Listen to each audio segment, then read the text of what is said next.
4 хоног харлаа. Улсын хурал юу хийх нь гэж харлаа. Засгийн газар юу хийх нь гэж харлаа.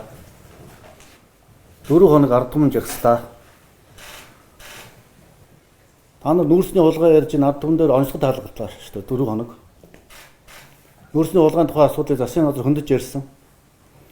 Гэмт хэрэгтэй тэмцэх субъект бол засгийн газар. Тэгээд тэр нүүрснийхээ хулгайч нартай яагаад тэмцэхгүй байгаа юм бэ? Харин манай ард түмэн бол улсын өндөр соёлтой болсон байна гэдгийг өндөр өнгөрсөн хугацаанд харагдлаа. Ямар учраас одоо арга хэмжээ авахгүй байна. За энэ асуудлаар одоо хууль зүйн сайд та нэг хариулаад байгаа. Төгсөл байдал ямар байна? Юу гэж үнэлт өгнж байгаа засгийн газар? За нэлээд олон хүнийг асууж байцаах ийм ажлууд хийгдэж байгаа. Ойролцоогоор 9,000 орчим тээврийн хэрэгслийн жолооч нар тэдгээрийн одоо автомашины эзэдийн жинхэнэ одоо өмчлөгч, эцсийн өмчлөгч нарыг тогтоох ажлууд хийгдэж байгаа. Мөрдөн шалгах ажиллагааны явцад яг одоогоор маш тодорхой хүний гэмбрүүгийн асуудлыг тогтоогоод засгийн газарт мэдээлэл ирүүлсэн зүйл бол одоогоор байхгүй байгаа.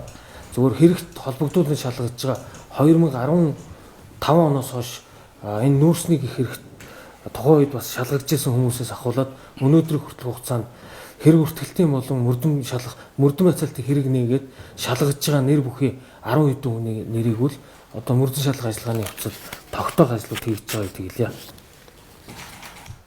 Яагаад засгийн газар, яагаад хуулийн хяналтын байгууллага гаргаж ирээд тэр нүүрс сулгаа ярьсан нөхдүүдэд нэрээр нь нэрлэж болохгүй гээ? Энийг яг ард түмэн нэрлэх ёстой юм уу? Эсвэл улс төрийн сонирхолтой нөхдүүд нэг нэгийг намнах гэж нэрлэх ёстой юм уу?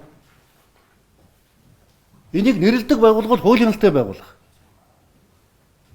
Ерөнхий прокуророо, хуулийн хяналтынхаа. Энэ гэмт хэрэгтэй тэмцдэг субъект бол засгийн газар. Хууль хүчний хэрэг бүртгэл хийдэг бүх байгууллагууд засгийн газрын мэдэлд ажиллаж байгаа. Та нар тэгээд нүүрсний хулгайтай тэмцэх юм бол яагаад энэ ард түмнийг бухимдуулаад байгаа? Ард түмэн тэмцэж шүү дээ. Та бүхний өмнөөс 4 хоног жагслаа.